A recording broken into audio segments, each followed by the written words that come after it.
Winning tone ng hands nila. 27 pa mapapalaban. Matagal, matyaga naman. In-update ko lang po kayo.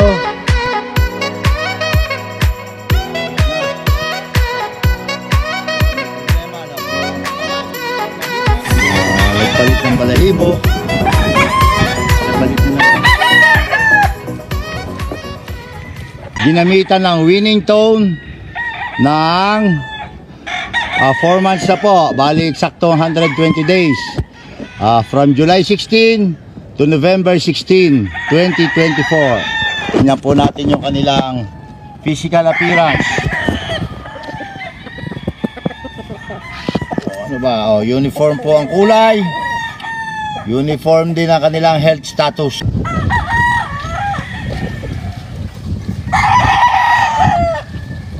Mga stock pong manok ito. Tingnan lang ho natin yung response nila.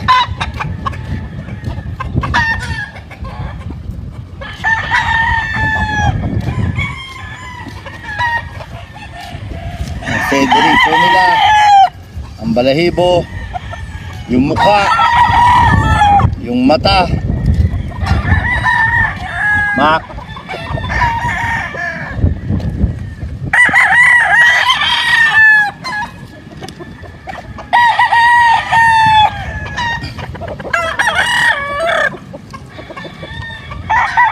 Mga stock na pong manok kasi. Kaya dapat wala akong diferensya. Kasi sa kak lang po ako lumalaban. Kailangan ko dito 2 lugon pa. Tapos 3 years old lang siya noon.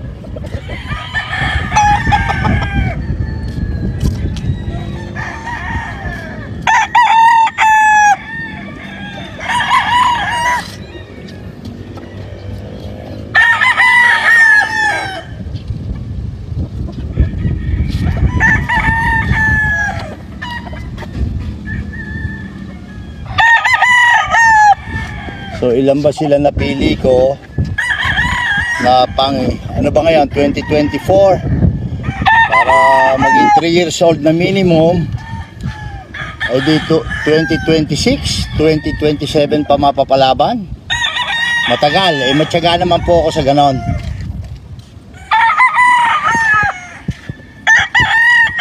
Chinek po lang natin at kasi nga para alam natin kung may kulang o ano. Mac,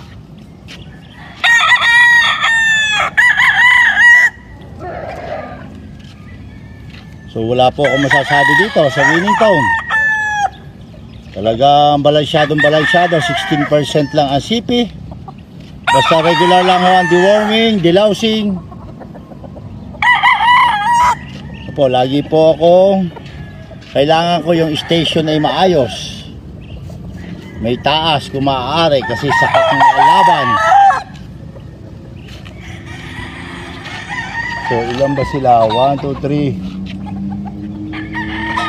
1, 2, 3 6 9. Ilan ba lahat ito, Mac?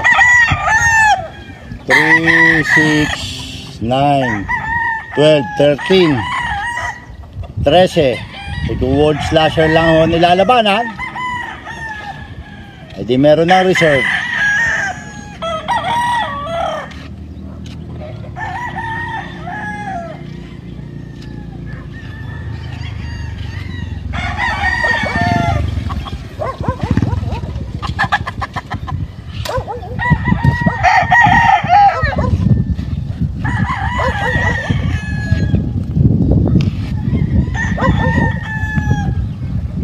Ang kanilang maintenance, saka molting formula, saka pre-conditioning formula. Pwede po ang winning tone.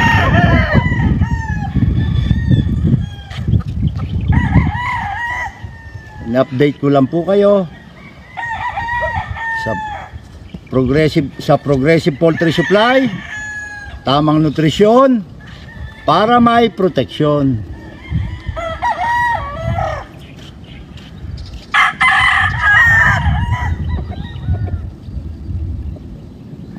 Tingnan po natin ha, yung pagkapula ng mukha. Sige, balik na sa phase 3. Mahangin, may bagyo na naman. Nandiyan na si Pipito. Tingnan ko nga yan, map. Sige, pakibalik na ninyo. Ready lang tayo mamaya ha.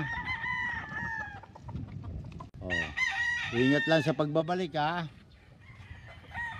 Sa Bantale, kung galing kaliwa, di sa kanan naman. Tingnan lang natin isa-isa. Mahangin na. Dahil nandiyan na nga ang bagyo. Ganda ng isang to. Okay na okay to.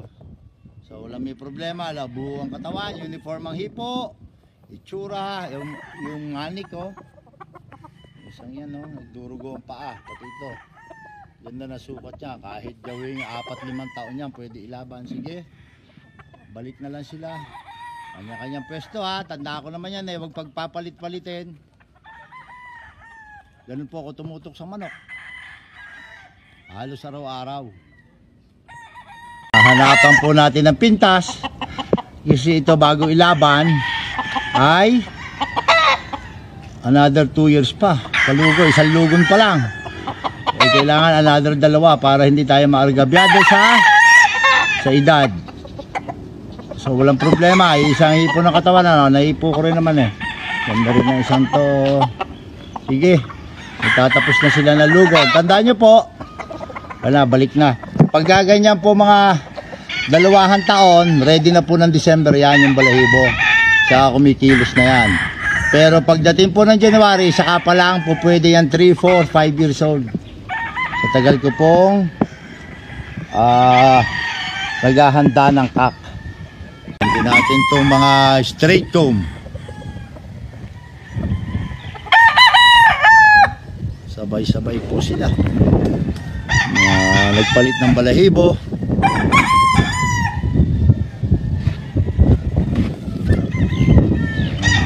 Wala ba? Wala naman nagkatibak o ano. O lumalabas na yung puti sa buntot. O mahirap po i-steady yung kanilang balahibo kasi mahangin niya. Gawa ng bagyo. Sige, ready na.